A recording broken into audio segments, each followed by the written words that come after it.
Hello everyone, in this video we will learn about the sound effects. So over here we have to generate the voice. Even we can explore the voice, or whichever voice which have been generated by us will be shown in the history. So over here you have to give a describe a song effect, and then we have to click for the generate, like some dramatic.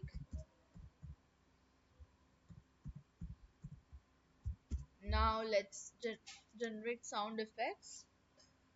So it works by a single prompt. So it's very easy and it sounds easy.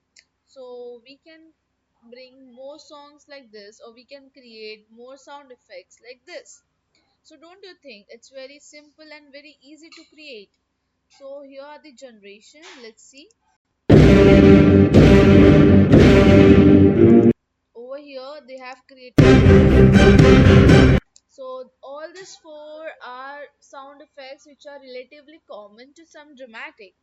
So it's very easy. Let's explore some of the sounds over here. So over here we can search for the sounds, like all these are the sounds. There are many more. Over here we can search different sounds. There are multiple of songs over here. So and we can learn more about the sounds over here and the history. So the history work will be shown in this. Like we have created some dramatic, so it has been came over here. So I hope you like this video. Thank you and see you soon.